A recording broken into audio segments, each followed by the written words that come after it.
Welcome to a journey into one of Appalachian history's most disturbing cases. Today, we'll be delving into the events that shook an entire community within the mountains of North Carolina, all in the midst of World War I. Before we start, let us know in the comments where you're watching from right now. Together, let's unravel this dark mystery. It was the autumn of 1916. A nation on the brink of global conflict had North Carolina living under its tension. While news of the European war reached coastal cities by telegraph, time seemed to move differently up in the Appalachian Mountains. There, among the misty peaks and deep valleys, isolated communities lived cut off from the rest of the world, connected only by the narrow trails that wound through dense forests of oak and pine. One of those places where modernity had barely made a mark was Madison County, located in western North Carolina. Rural properties sprawled across steep hillsides, separated by miles of dense woodland. A journey of nearly 2 days on horseback was required to reach the nearest town that could be called civilized. The winters were brutal, with blizzards that could isolate families for weeks at a time. And it was within this remote and unforgiving setting that the story of Silas Ward began to unfold. Locally, Silas was known as a loner. He had built his cabin high on a ridge, far from any neighbors, a man around 45 years old. During the day, smoke billowing from his chimney was an uncommon sight. He avoided the small Baptist churches dotting the county and rarely made the trip down to the general store in Marshall, the county seat. When he did go, he would purchase basic provisions and then quickly vanish back into the mountains. No one knew for certain where he had come from or his reason for choosing this forgotten place to live. The community elders recalled that Silas had arrived around 1908, perhaps from Tennessee or Virginia. No one knew for sure. He paid in cash, never borrowed, and steered clear of the territorial disputes that sometimes agitated local families. There was something in the way he looked at people that made even the bravest men avert their gaze. His eyes were too clear, almost transparent, and his voice rarely rose above a deep murmur. For the first few years, Silas Ward remained just a strange figure on the fringe of the collective consciousness. But in the summer of 1915, something began to shift. Families living relatively close to Silas's property, even if close meant a few miles away, started reporting strange occurrences. Lights appearing in the woods at night, always from the direction of the ridge where Silas lived. These weren't ordinary lantern lights, but bright, intermittent flashes that lasted for hours. One of the first to mention something more disturbing was John Mercer, a farmer who owned land in the valley below Ward's property. It was early September 1915 when he and his eldest son were checking traps near the ridge. As they neared the area of Silas's cabin, they heard sounds that John would later describe as something between moaning and singing. It wasn't music, not exactly. It was rhythmic, yes, but there was no recognizable melody. From within the dense woods came the sound, and both father and son felt an inexplicable unease. They decided to return home immediately.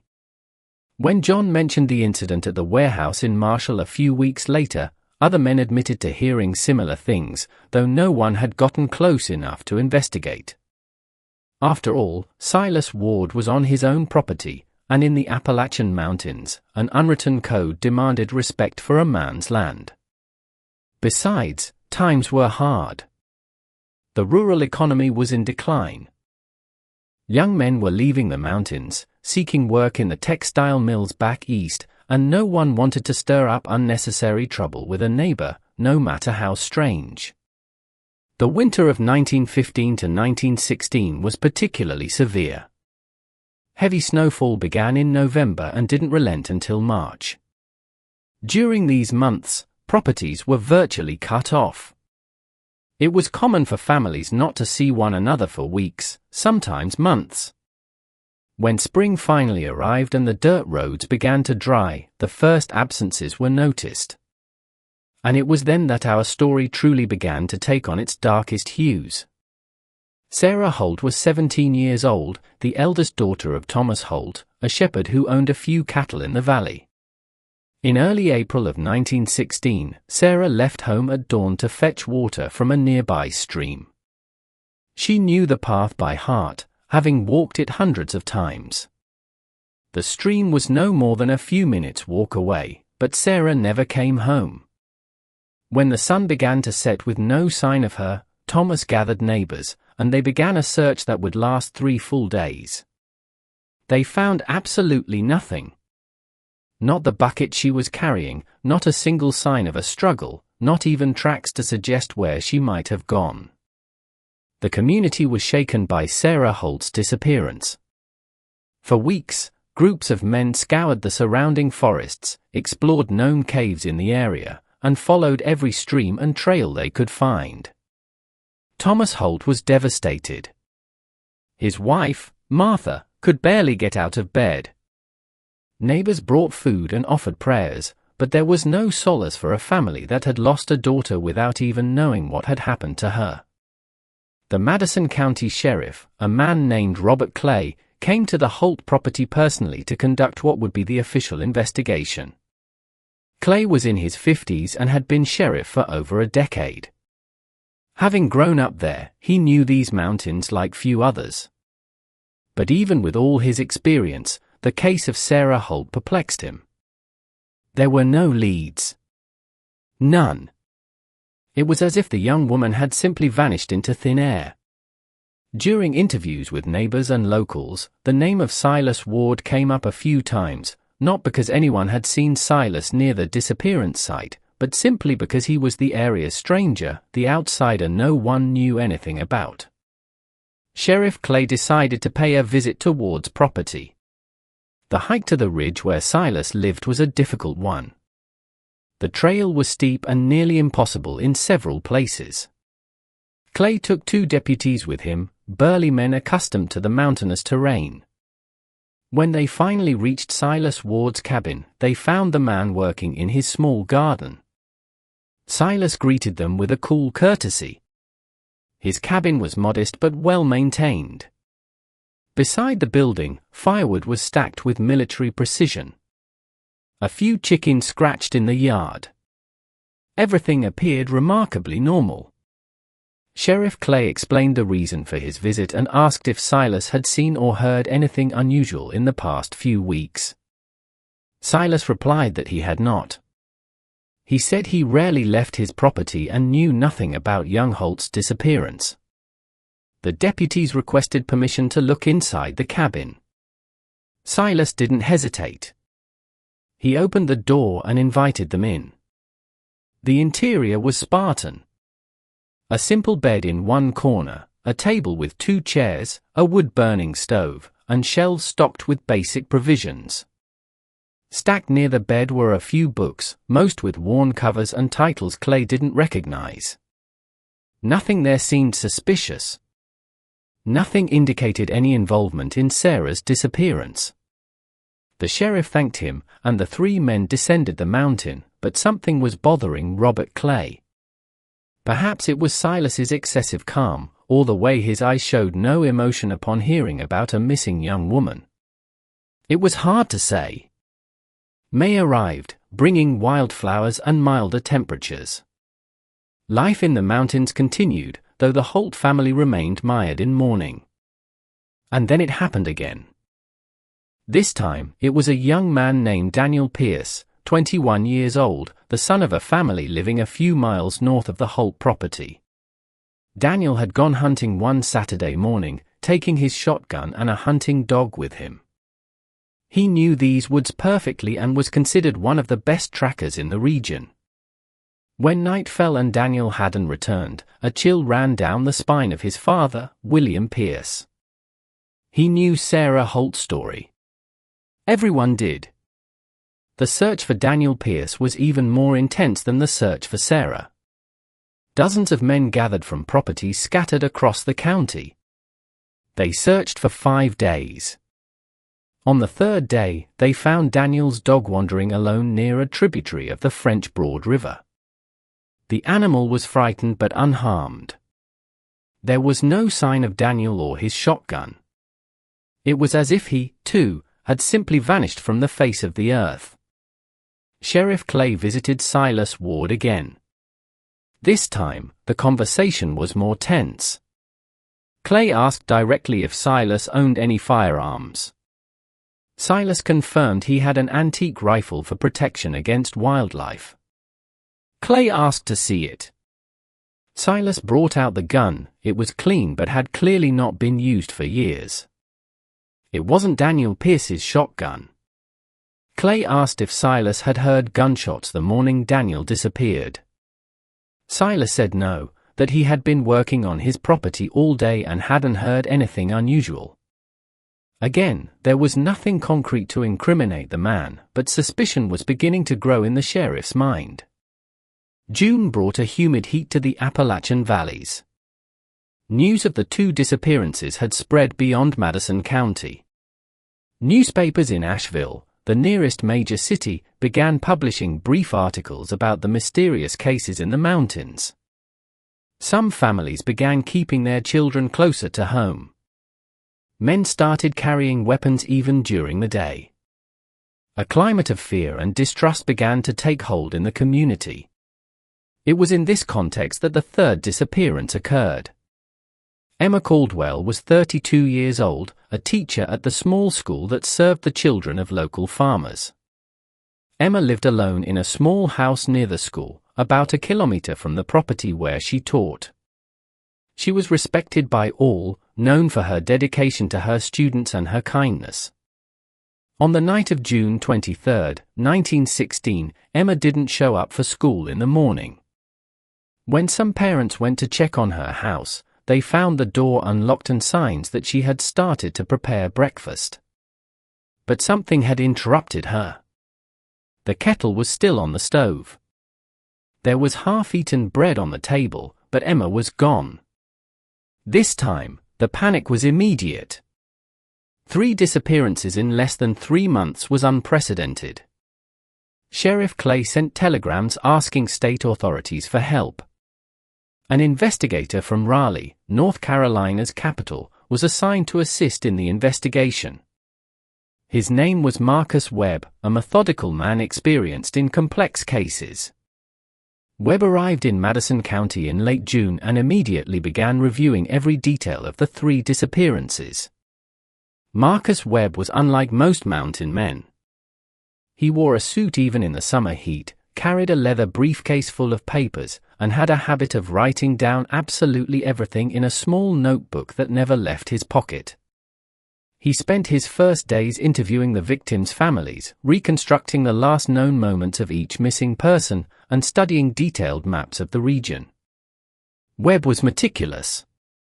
He measured distances, noted times, and asked seemingly inconsequential questions that revealed his analytical mind. One of the first things Webb noticed was a geographic pattern. When he plotted the approximate locations of each disappearance on the map, he realized all the dots formed an irregular semicircle. And at the approximate center of this semicircle, atop the highest ridge in the area, was Silas Ward's property. The distance varied, of course. Sarah Holt had disappeared about 3 miles from Silas's cabin. Daniel Pierce was about 4 miles away. Emma Caldwell was about 4 miles away, but all were within this area that seemed to radiate from the lone man's property. Webb shared his observations with Sheriff Clay.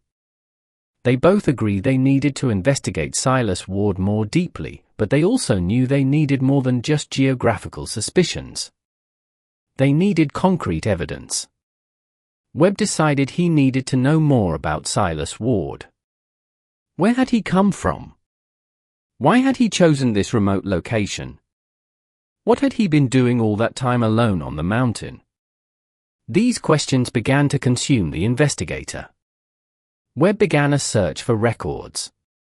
He visited the county clerk's office in Marshall and discovered that Silas Ward had purchased his property in 1908, paying in cash. The seller was a man who had already died, so there was no way to question him. Webb tried to find records of where Silas had lived before arriving in North Carolina, but there was nothing. No birth records, no official documents other than the property deed. It was as if Silas Ward had simply not existed before 1908. While Webb investigated Silas's past, Sheriff Clay organized discreet stakeouts on the property. Groups of volunteer men took turns observing the cabin from afar, using binoculars, and recording Silas's movements.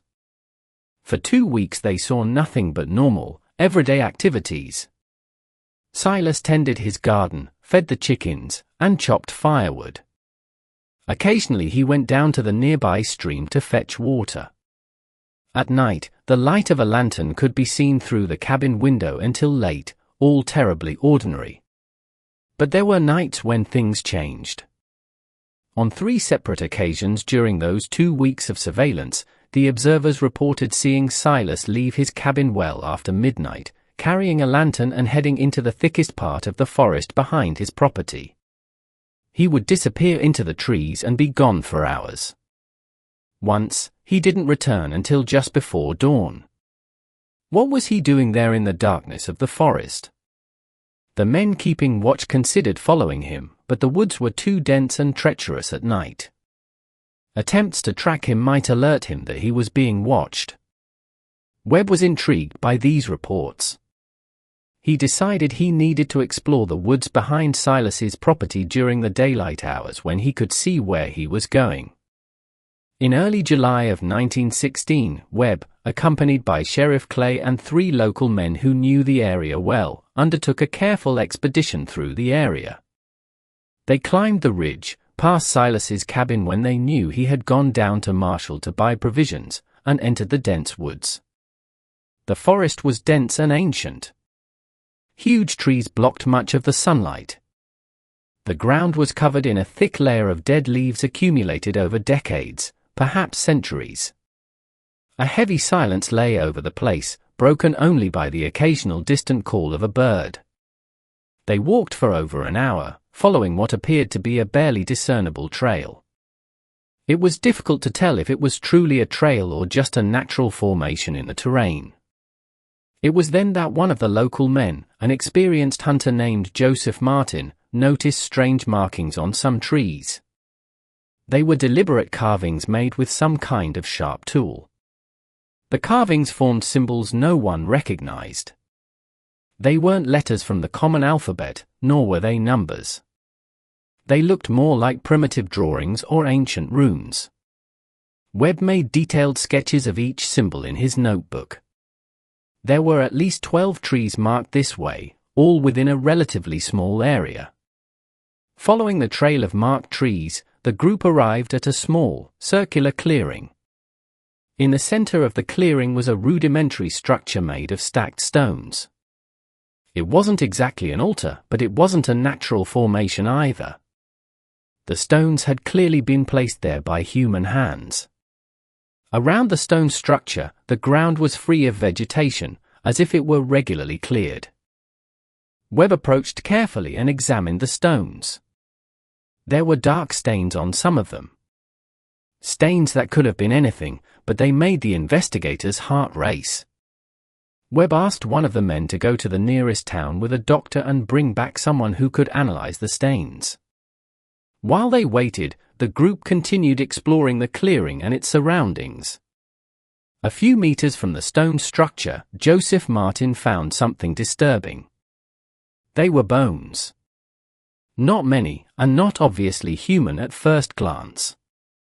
They could have been animal bones, from a deer perhaps, or other wild animals, but the quantity and arrangement suggested otherwise. There were also fragments of tissue caught in some nearby bushes. Tissue that appeared to have been exposed to the elements for some time.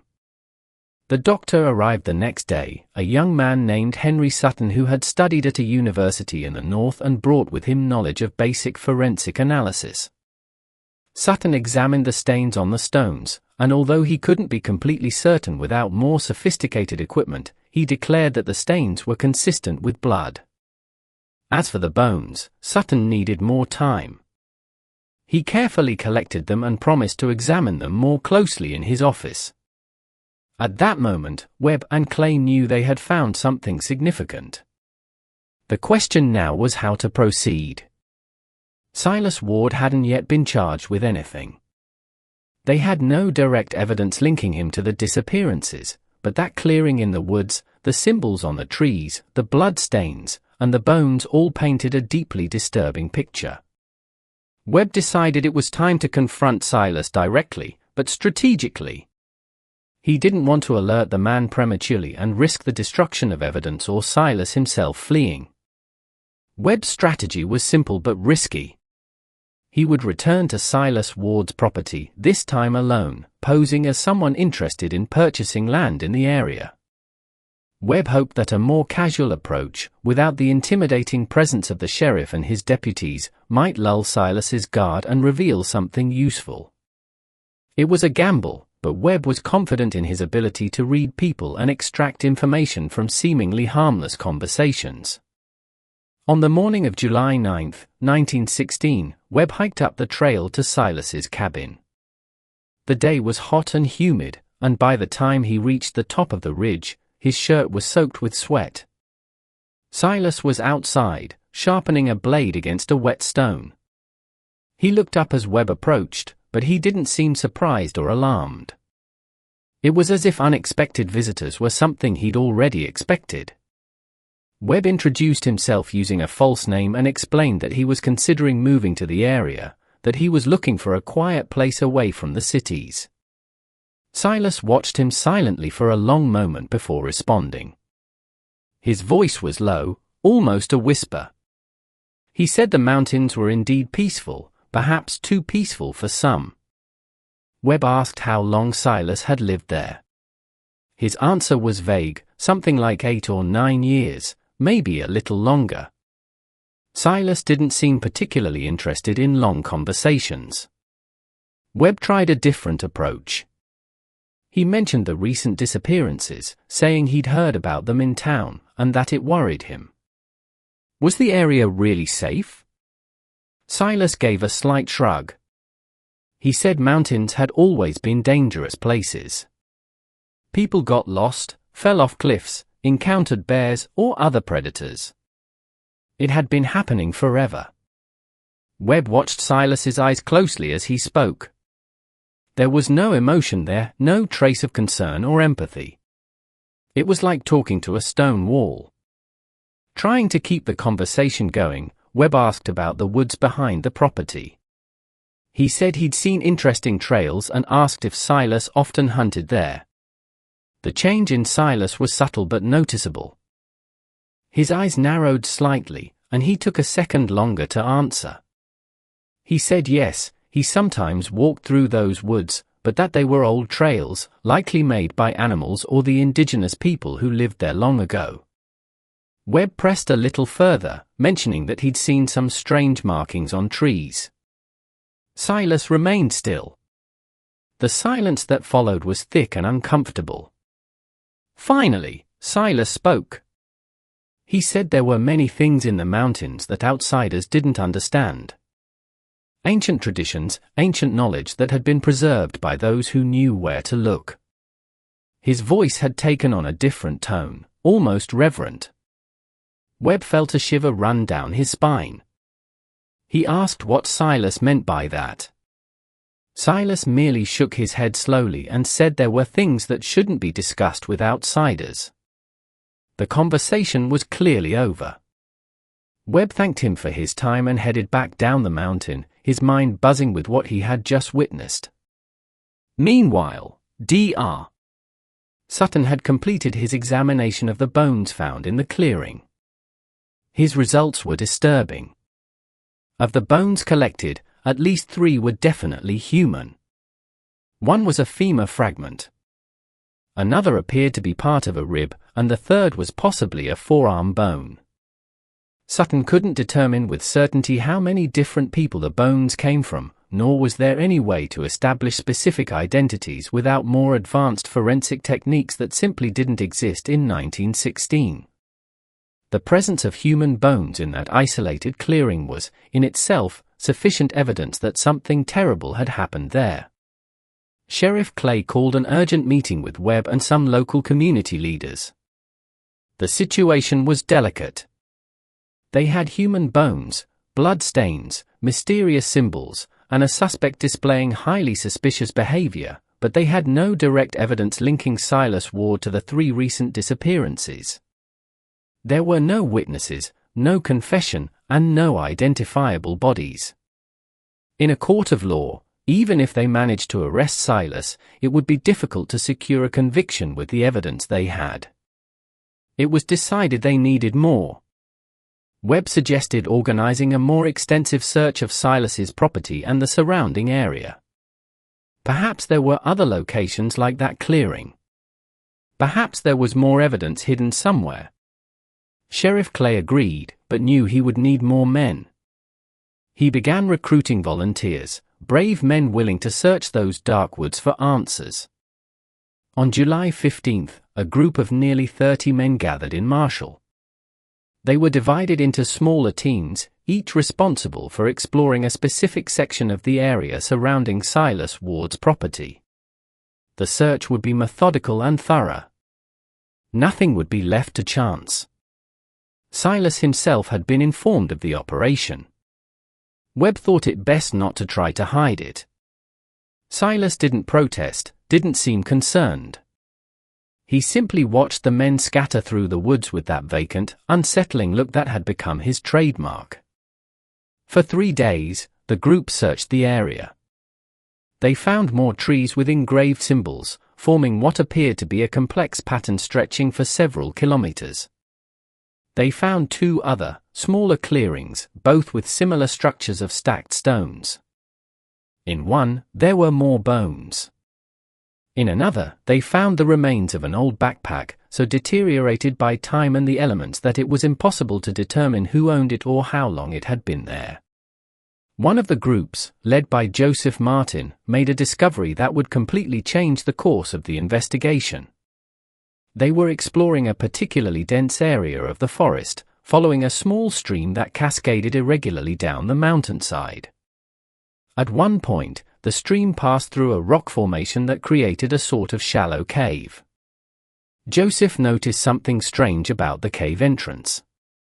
There appeared to be wooden planks partially hidden by branches and foliage. Upon approaching and removing the camouflage, they discovered that someone had built a rudimentary door there. Joseph Martin and his men hesitated for a moment before the makeshift door. Something was deeply wrong about this place. The air felt cooler here, even in the summer heat. The sound of the stream, which had once seemed tranquil, now sounded almost ominous. But they had come here seeking answers, and they could not back down now. Joseph pushed open the door, which creaked loudly, shattering the silence of the forest. What they saw on the other side would give them nightmares for the rest of their lives. The cave extended deeper into the mountain than it appeared from the outside. Someone had expanded the natural space, digging deeper into the rock. The ceiling was low, forcing the men to stoop to enter.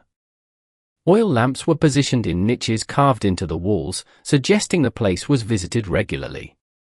But what really caught the eye was what was scattered across the uneven cave floor. There were personal belongings, many of them. A woman's headscarf, a belt buckle, clothing buttons, fragments of fabric of varying colors, and more bones, many more bones than they had found in the clearings. Joseph felt his stomach churn. He ordered one of the men to run back and inform Sheriff Clay and Webb of the discovery. While they waited, the group remained at the cave entrance, none of them wanting to go deeper into that horrific place. It was then that they heard footsteps approaching. Everyone turned quickly, hands on their weapons. But it wasn't Silas Ward. It was a boy, no more than 12 or 13 years old, thin and in torn clothes. He stopped a few feet away, looking at the men with a mixture of fear and confusion. Joseph approached slowly, trying not to frighten the boy. He asked his name. The boy took a moment to answer, as if he'd forgotten how to speak. Finally, He said his name was Timothy. Joseph asked what he was doing there, so far from any home. Timothy looked at the cave and then back at the men. He said he lived there. Joseph felt his blood run cold. Did he live there? In the cave? The boy shook his head. Not exactly in the cave. In a nearby cabin, with the mountain man, with Silas. The revelations that followed were devastating. In a hesitant, weak voice, Timothy recounted that he had been brought to this place over a year ago. He didn't remember exactly where he had come from before, only that he had been traveling with his family when he became separated from them somewhere in the mountains. Silas found him, or at least that's what Timothy initially thought. Silas said he would help him find his family, but instead he took him to his property. At first, Silas was kind. He fed the boy and offered him a place to sleep. But then things changed. Silas began to speak of ancient knowledge, of rituals that needed to be performed, of how the mountains demanded certain tributes to keep their secrets. Timothy didn't fully understand what Silas meant. But he knew it was very wrong. He had seen Silas bring other people to those places in the forest, people who never returned. Timothy never witnessed exactly what happened. Silas always sent him away first, but the boy heard sounds that terrified him. And then he saw Silas return alone, carrying only the clothes or belongings of the people who had disappeared. Timothy said he tried to escape several times, but always got lost in the vastness of the forest. Silas always found him and brought him back. After a few failed attempts, the boy simply gave up. He lived in a constant state of terror, running errands for Silas, remaining as invisible as possible, hoping for a miracle to save him from this nightmare. And now, perhaps that miracle had finally arrived in the form of these men. When Sheriff Clay and Webb arrived at the cave, accompanied by more deputies, they listened to Timothy's entire story again. Webb took detailed notes, noting every detail the boy could remember. It was extraordinary testimony, possibly enough to finally arrest Silas Ward. But first, they needed to document everything in the cave. Dr. Sutton was called back. He arrived at dusk and began his gruesome examination by lamplight. Sutton worked methodically, cataloguing each item found. The bones indicated at least for different individuals, possibly more. Some of the personal belongings were identified. The headscarf, for example, was recognized by Sarah Holt's mother as belonging to her daughter. A belt buckle was identified by William Pierce as identical to the one his son Daniel wore. Piece by piece, the evidence accumulated, building an irrefutable case against Silas Ward. While work continued at the cave, Sheriff Clay organized a posse to arrest Silas. They climbed to his cabin as night fell, but Silas was not there. The cabin was empty. His few possessions remained, but the man himself was gone. Clay ordered an immediate search. Men with torches fanned out into the woods, shouting Silas's name, searching for any sign of his passing, but it was as if he had melted into the shadows of the mountains. For 2 full days, the search for Silas Ward continued without success. Some men suggested he might have fallen off a cliff or gotten lost in the caves that dotted the area. Others believed he knew the area too well for that he had simply fled and was probably long gone. Webb wasn't sure what to think. Part of him wanted to believe Silas was still nearby, hiding in some secret place known only to him. But another part knew that a man like Silas, who had managed to conceal such horrific activities for so long, surely had escape plans in place long ago. On the 3rd day of searching, one of the groups made a final discovery that would put a bizarre end to the whole story. They were exploring an area further south of Silas's property, following a deep ravine that ran parallel to the main ridge. At the bottom of the ravine, partially covered by fallen branches and foliage, they found a body. It was Silas Ward, or at least what remained of him. Silas Ward's body was in such a state that it was difficult to determine exactly what had happened. He lay on his back at the bottom of the ravine, his pale eye still open, staring at the sky through the treetops. There were no obvious signs of serious external injuries, no visible blood, no broken bones visible through his clothes. It was as if he had simply lain there and decided to stop living. Dr. Sutton was called in once more to examine the body. He worked carefully, knowing that every detail could be important. Sutton estimated that Silas had been dead for approximately 2 days, perhaps a little longer. The cause of death was not immediately apparent. There were no signs of strangulation, knife wounds, or gunshot wounds. Sutton suggested it could have been the heart, some sort of sudden collapse, or possibly poisoning. Without proper equipment for a full autopsy, it would be impossible to be absolutely certain. Webb observed the scene with meticulous attention. Something was deeply disturbing him. The body's position was too strange to be natural. Silas lay perfectly aligned, his arms at his sides, his legs stretched out. It wasn't the posture of someone who had fallen or tripped. It was the posture of someone who had deliberately laid down. Webb walked around the ravine, examining the terrain. There were no signs of a struggle, no footprints other than Silas's. It was as if he had come here alone for a specific purpose. Near the body, partially hidden under some leaves, Webb found something that made his heart race. It was a small, empty glass vial with a dark residue at the bottom. Webb carefully picked it up and showed it to Sutton. The doctor examined the vial, sniffed cautiously, and frowned. There was a distinct bitter odor. Sutton said he couldn't be certain without proper analysis, but he suspected the vial had contained some kind of poison. Perhaps an extract from toxic plants that grew abundantly in those mountains. Belladonna, hemlock, or one of the many other poisonous species native to the region. The possibility that Silas Ward had taken his own life was disturbing in a different way. It meant he knew he was about to be captured and chose death rather than face justice. Or perhaps there was something more. Perhaps those strange rituals, those bizarre beliefs about the mountains and their secrets, had included some kind of pact Silas felt he needed to honor. Webb didn't know and suspected he never would. Silas Ward had taken his deepest secrets with him to the grave. The body was transported back to Marshall, where it would be prepared for burial. There was no known family to claim the body, and no relatives emerged.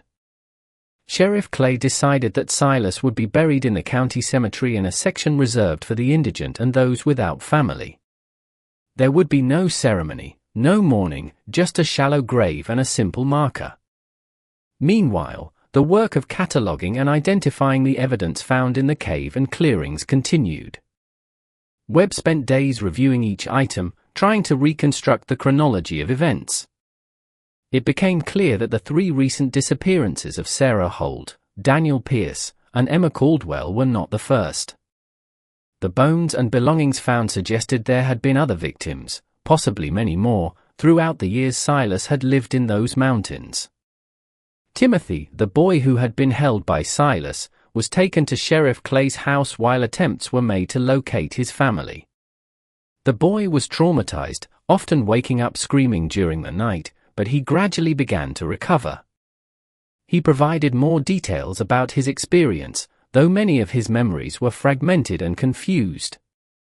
Timothy mentioned that Silas spoke constantly of voices he heard in the mountains, of ancient spirits demanding sacrifices, of how he had been chosen to serve forces that existed before the first settlers arrived in these lands.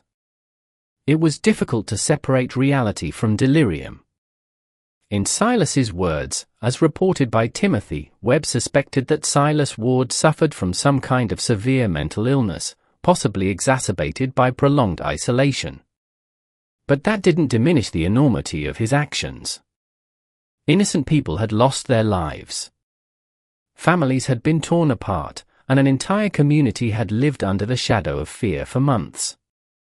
News of the case's resolution spread quickly.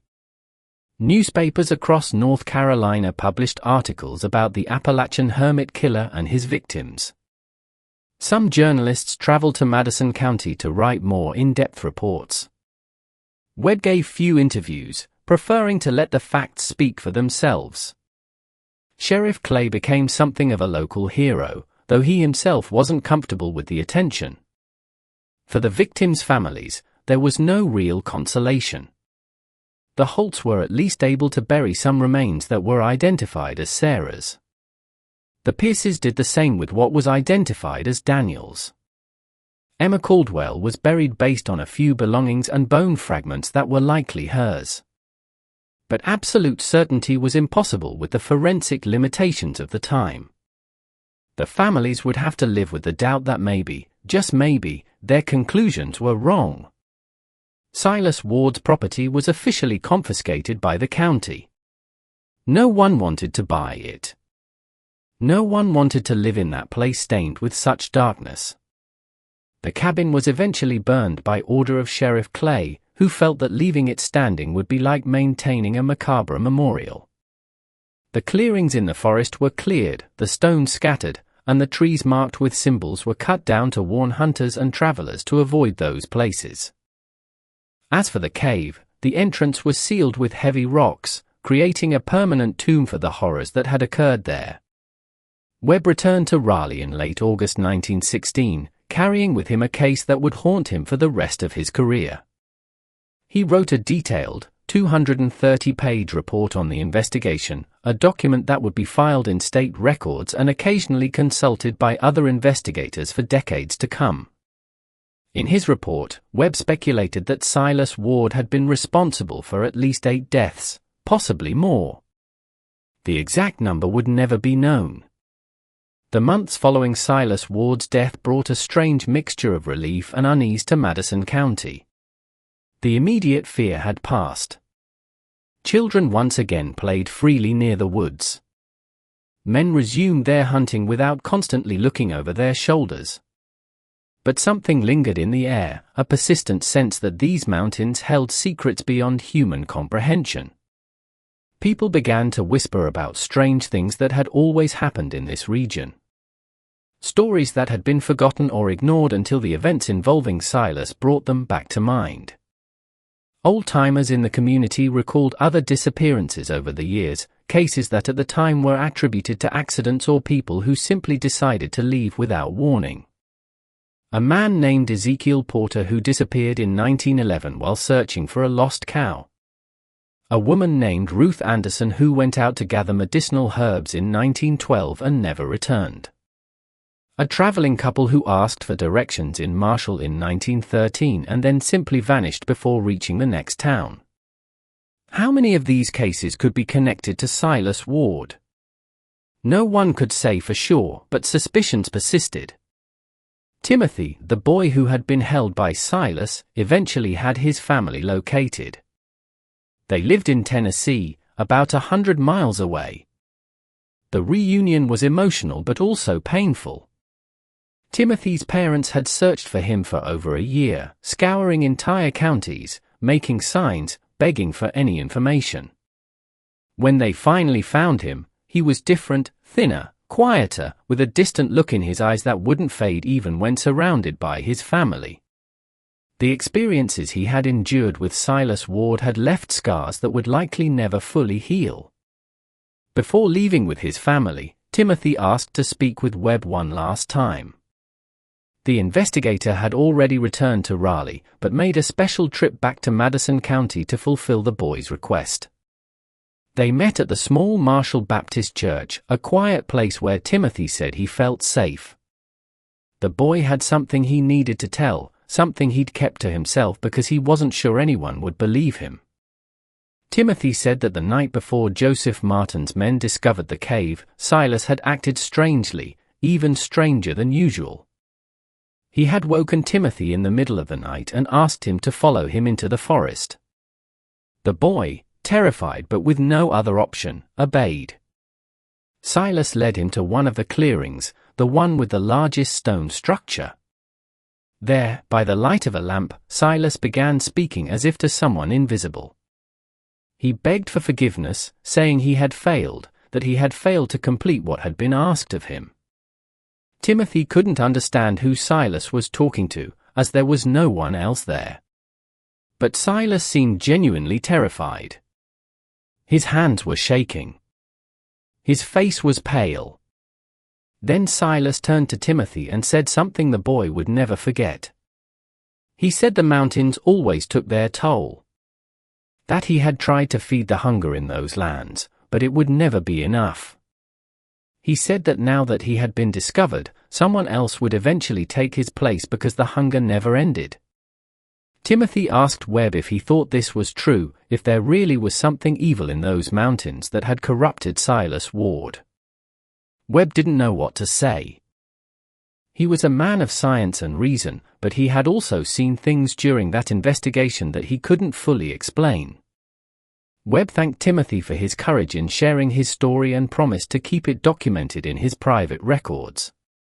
He watched the boy leave with his family, part of him relieved that Timothy was finally free, part of him disturbed by the implications of what he had heard.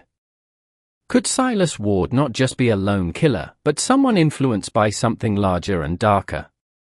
It was a question Webb knew he couldn't answer, at least not with the tools he possessed. Autumn arrived early in that year of 1916. The leaves began to change color in September, painting the mountains with hues of red, orange, and gold. Life in the region slowly returned to its normal rhythm. Harvests were gathered, livestock were prepared for winter, and families turned to the daily concerns of survival in the mountains. But there were times, especially at dusk, when shadows lengthened between the trees, when people avoided looking up at the ridge where Silas Ward's cabin had once stood. Some claimed to have seen strange lights in that direction during the darkest nights. Others swore they heard sounds coming from the forest, those same rhythmic, disturbing sounds that had been reported years before. Sheriff Clay investigated some of these reports himself, but never found anything. He attributed most of these claims to the overstimulated imaginations of people deeply affected by recent events. But even Clay, a pragmatic and skeptical man by nature, privately admitted that there was something about those mountains that he could not adequately explain.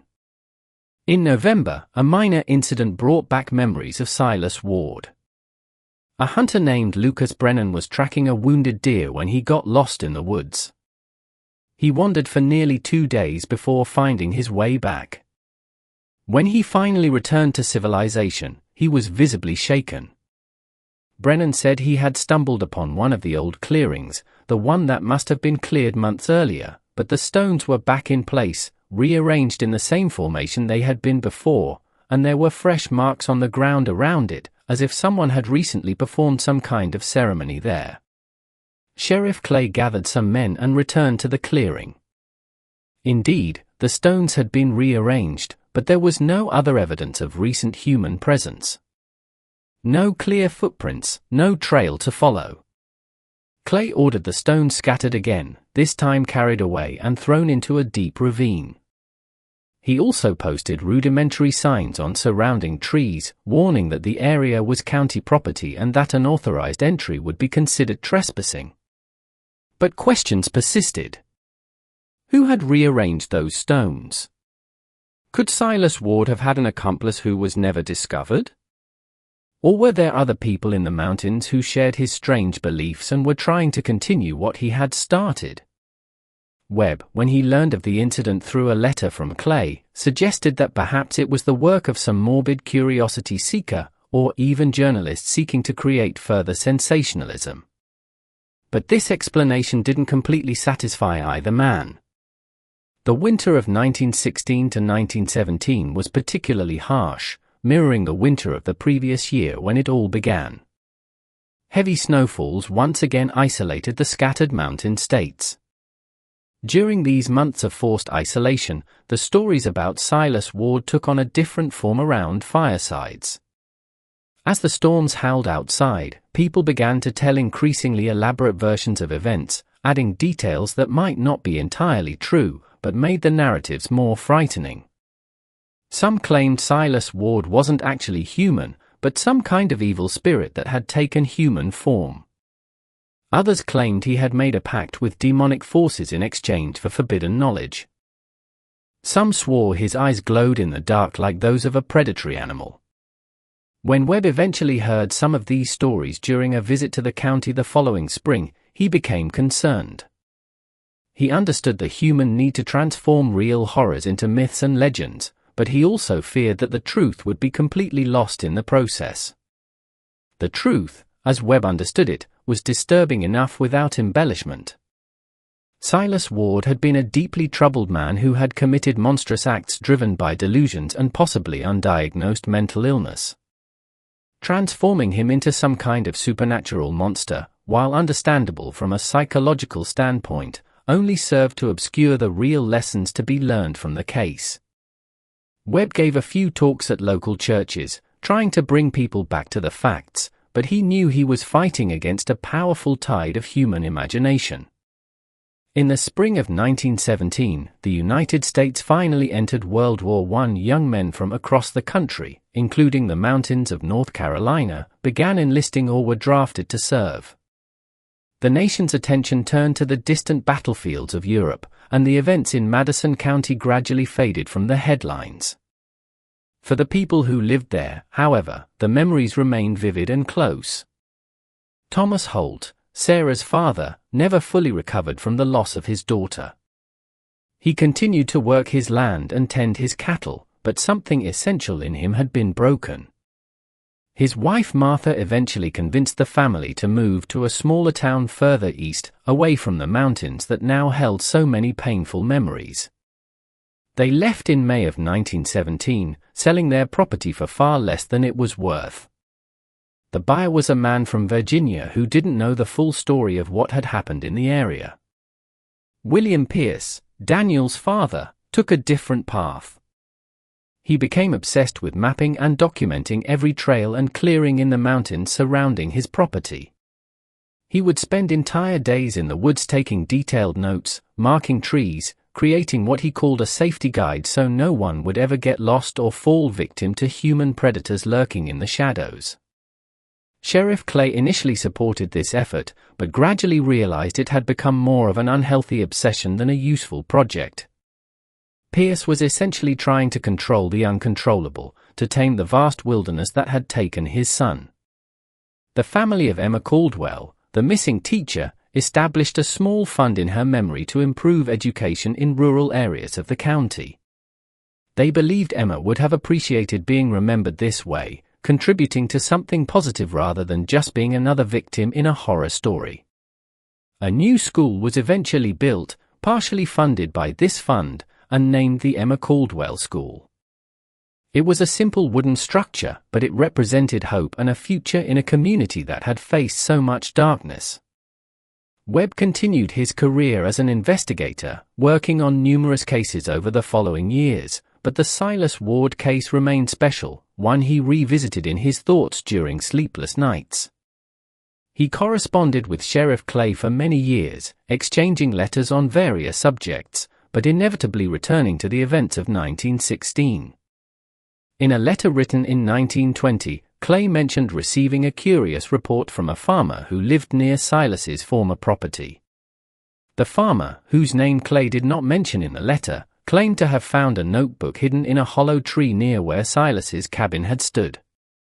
The notebook was partially damaged by moisture, but parts were still legible. Clay had leafed through the notebook and was deeply disturbed by what he read. These were Silas Ward's personal notes, a sort of irregular diary he had kept. The entries were not consistently dated, but they seemed to cover several years. What Clay read in that notebook revealed a fragmented and tormented mind. Silas wrote of voices that woke him at night, voices that spoke in languages he didn't recognize but somehow understood. He wrote of recurring dreams in which he walked through endless forests, following shadowy figures that always remained just out of reach. He spoke of a growing compulsion, something that pulled him to those forest clearings, forcing him to perform rituals whose full meaning he himself didn't understand. One particularly disturbing entry described Silas's first encounter with what he called the hunger of the mountains. He wrote that he had climbed to the highest point of his property during a moonless night, and there felt something he could not adequately describe in words. It wasn't exactly a physical presence, but neither was it just his imagination. It was as if the earth itself was alive and conscious, watching him, judging him, testing him.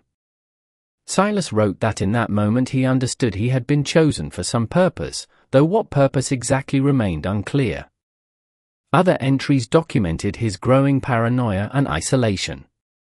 He wrote about how he could no longer trust people, how he saw evil and corruption in every face he encountered in the city. He described how the voices in his head grew louder, more insistent, demanding actions that he initially resisted but eventually gave in to. There was a clear progression visible throughout the pages, a gradual descent from someone who had perhaps once been relatively normal to someone completely lost in his own delusions. Clay offered to send the notebook to Webb, but the investigator declined. He wrote back, saying he'd seen enough of the darkness that inhabited Silas Ward's mind. Reading more would only plunge him deeper into a bottomless abyss from which it might be difficult to return. Clay understood and decided to lock the notebook in his office safe, where it would remain as evidence should it ever be needed. Years passed, and Madison County continued its quiet existence, though forever scarred by the events that had occurred. In 1925, nearly a decade after Silas Ward's death, a young Charlotte journalist named Robert Freeman traveled to the mountains with the intention of writing a retrospective article on the case. Freeman had heard fragmentary stories about the murderous hermit and was convinced there was a larger narrative there, something that could capture the imagination of readers across the state. Freeman spent 2 weeks in Madison County interviewing people who had experienced the events firsthand. He spoke with Sheriff Clay, now completely gray-haired but still in office. He spoke with Joseph Martin, the hunter who had discovered the cave. He found William Pierce, who still roamed the woods with his obsessive maps. Freeman even managed to locate Timothy, now a 22-year-old living in Tennessee with his family, working as a carpenter and trying to build a normal life despite the shadows of his past. Freeman's article in the Charlotte Observer in October 1925 was well-researched and carefully written. It presented the facts of the case clearly but also attempted to understand the larger context. Freeman wrote about the isolation of mountain communities, how the lack of adequate mental health services meant that people with serious illnesses often went unnoticed until something tragic happened. He questioned whether Silas Ward might have been helped if he had lived in a different time and place with access to appropriate treatment. The article sparked renewed interest in the case, but it was a different kind of interest than the morbid sensationalism that had dominated the initial coverage. There was now an attempt at understanding, at historical and social contextualization. Webb, who had retired from his investigative work in 1923, read Freeman's article and was impressed. He wrote a letter to the young journalist congratulating him on his balanced approach and offering access to his personal records of the case should Freeman decide to expand the article into a book. Freeman accepted the offer and spent the next 2 years working on a comprehensive manuscript about the Silas Ward case. He traveled back to Madison County several times, documented photographs of key locations, collected more testimonies, and delved deeply into historical archives. The book, titled Shadows in the Appalachians, was published in 1928 by a small publisher in Asheville. It wasn't a national bestseller, but it sold well regionally and brought renewed attention to events many would rather forget. The book's publication had unexpected consequences. Curious tourists began showing up in Madison County, searching for the locations described in the book. They wanted to see where Silas's cabin had stood. They wanted to find the clearings in the woods. Some even tried to locate the sealed cave.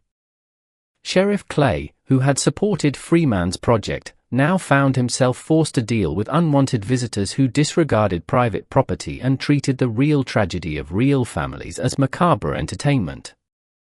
Clay eventually posted signs at the main entrances to the area where the events had occurred, warning that trespassers would be prosecuted and that there was nothing to see there. He also gave interviews to regional newspapers, urging people to respect the community and its losses.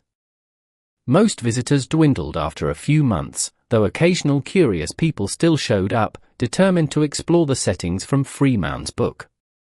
During this period of renewed attention, something unexpected happened. An elderly woman named Margaret Sullivan, living in a Knoxville, Tennessee nursing home, read about the case in the newspapers and contacted authorities with a startling story. Margaret said she had known Silas Ward many years earlier when he still used a different name and lived in a small community in East Tennessee. She remembered him as a quiet man who occasionally worked as a blacksmith, but who had changed dramatically after suffering a serious head injury in an accident in 1906. According to Margaret, after the accident, Silas, then named Samuel Wardell, began having seizures and episodes of bizarre behavior. He spoke of visions he was having, of commands he was receiving from unseen sources. The community initially tried to help him, but his behavior became increasingly erratic and threatening. There was an incident involving the mysterious death of some farm animals that were found ritually mutilated. Although nothing was proven, Samuel became persona non grata and eventually disappeared from the community. This would have been in 1907 or 1908, exactly when Silas Ward appeared in Madison County. Webb, when he learned this information from Clay, was fascinated. Finally, there was context for understanding Silas Ward's transformation. The head injury could explain a lot. Traumatic brain injuries were known to cause profound changes in personality and behavior. If Samuel Wardell and Silas Ward were indeed the same person, then there was a clear line of progression from a relatively normal man to the monster he eventually became. Webb regretted not having had this information during the original investigation, though he acknowledged it likely wouldn't have changed the outcome. Margaret provided further details that helped fill in the gaps in Silas's story. She recalled that he had served briefly in the Army years before the accident, possibly during conflicts with Native American tribes in the West. He rarely spoke about this time, but he had frequent nightmares that made him scream at night. When combined with the trauma of the head injury, it wasn't hard to imagine how his mind could have been completely shattered. Sheriff Clay attempted to verify Margaret's claims through military records, but discovered that many documents from that period were incomplete or lost. There was a Samuel Wardell listed in a regiment that served in Arizona in 1896, but without enough details to confirm it was the same person. Still, Margaret's story provided the most plausible explanation for Silas Ward's origins that had emerged so far. In 1930, the Great Depression hit the mountains of North Carolina hard, as it did the entire country. Economic hardship brought new challenges that made the events of 1916 seem increasingly distant. People worried about immediate survival, finding work, feeding their families. Stories about Silas Ward became something grandparents told their children, warnings about the dangers of straying too far into the woods, about strangers living alone, far from society. World War II brought profound changes to the Appalachian Mountains, as well as to the entire country. Young men left to fight in distant lands, and many never returned. Families that had remained isolated for generations suddenly found themselves connected to global events in a way they had never experienced before. Madison County contributed its share of soldiers, and the war created a kind of dividing line in the community's collective memory. There was the time before the war and the time after, and the events involving Silas Ward remained firmly anchored in that increasingly distant past. Sheriff Robert Clay passed away in 1943 at the age of 74. He had served as sheriff for over 3 decades and was deeply respected in the community. At his funeral, several men who had participated in the searches and investigations of 1916 shared memories. They spoke of Clay's determination, his refusal to accept easy answers, and how he never gave up seeking justice for the victims. His successor, a younger man named Frank Morrison, inherited not only the position but also the carefully maintained files on the Ward case. Marcus Webb died a year later in 1944 at his home in Raleigh. He was 71 years old and had been retired for over 2 decades, but he never completely stopped thinking about that case in the mountains. In his later years, Webb had lectured extensively at universities on criminal investigation techniques and frequently used the Ward case as an example of how to approach complex investigations in rural areas with limited resources. His personal archives, including hundreds of pages of notes on the case, were donated to the University of North Carolina, where they would eventually become research material for criminology and history students. Timothy, the boy who had been taken by Silas Ward, lived a long life marked by invisible scars. He married in 1928, had 3 children, and worked as a respected carpenter in his Tennessee community. But those who knew him well said there was a permanent sadness in his eyes, a distance he never fully overcame. Timothy rarely spoke about his experience with Silas, even with his own family. It was only in his later years, when his grandchildren were old enough to understand, that he finally shared his full story with them. Timothy passed away in 1987 at the age of 83, taking with him memories no one else in the world possessed. The decades that followed brought dramatic transformations to the North Carolina mountains. Roads were paved, connecting communities that once took days to reach. Electricity reached even the most remote valleys. Telephones, televisions, and eventually the internet broke the isolation that had defined mountain life for centuries. The area where Silas Ward had lived and committed his crimes became part of a state forest preserve in 1956, protected from development but open to hiking and recreational activities.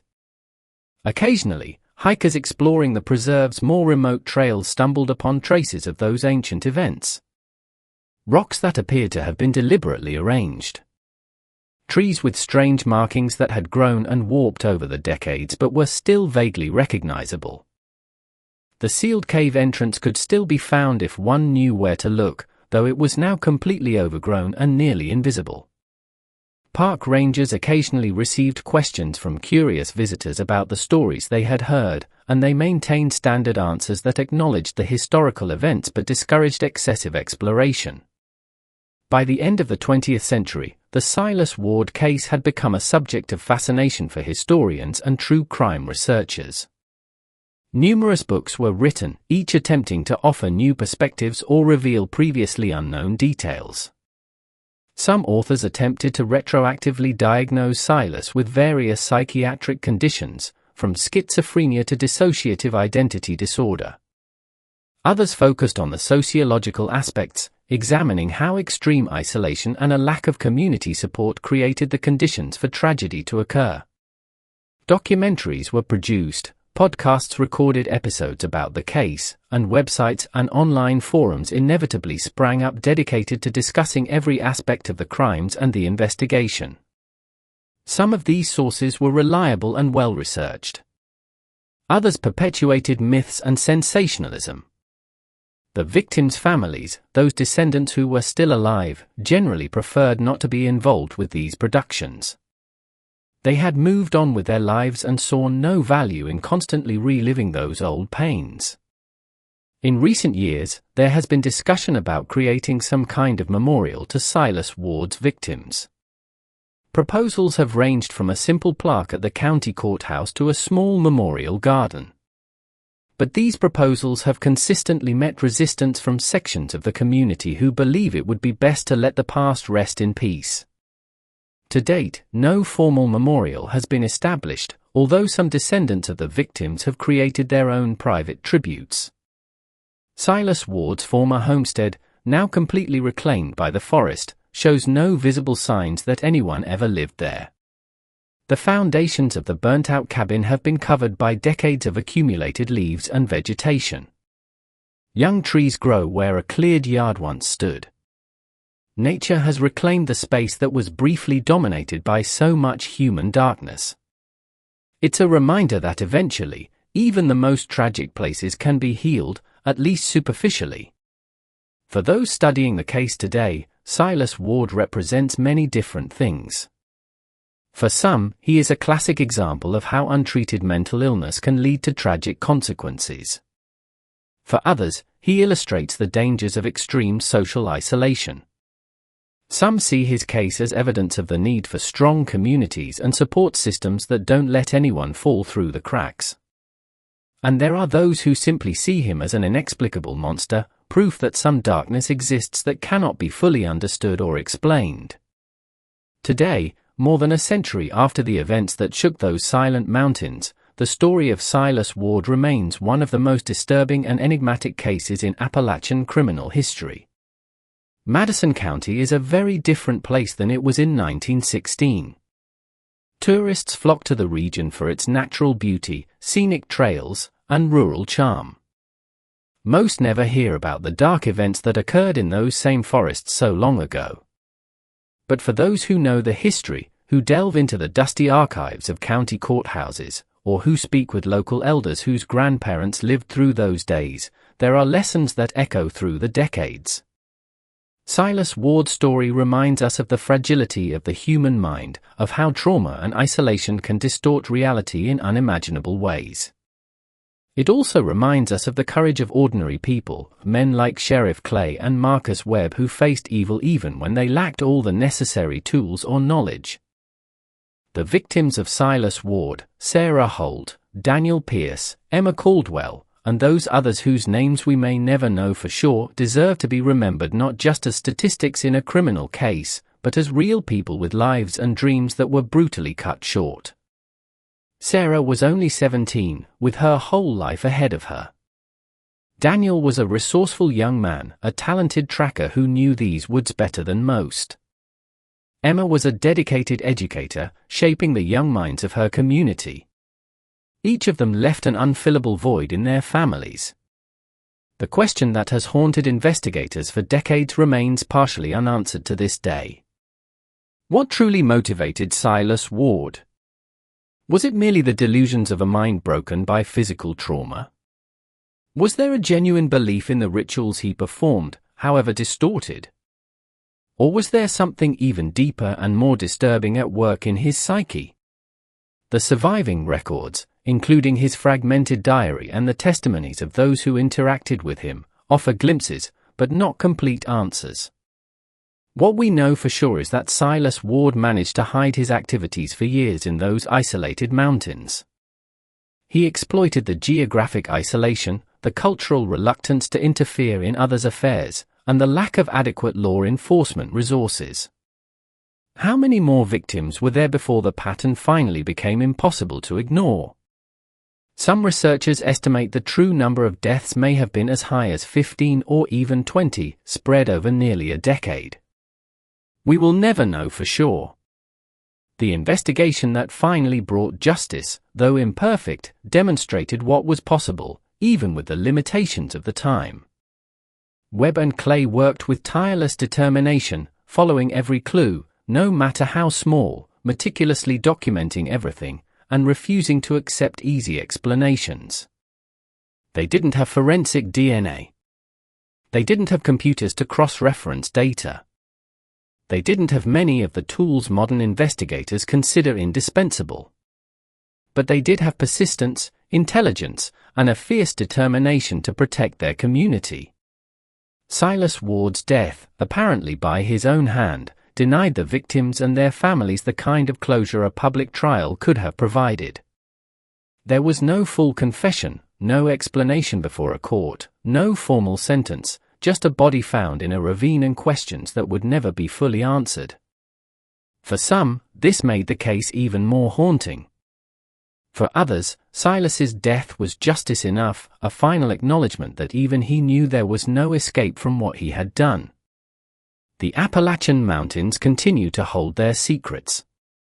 There are valleys where few humans tread, forests so dense that sunlight barely penetrates, caves that have never been fully explored. It's easy to understand how a century ago someone could disappear into those vast expanses and never be found. It's easy to imagine how predators, whether animal or human, could operate undetected for long periods. But it's also important to recognize that those same mountains are home to strong and resilient communities, people who care for one another, who maintain traditions of hospitality and mutual support.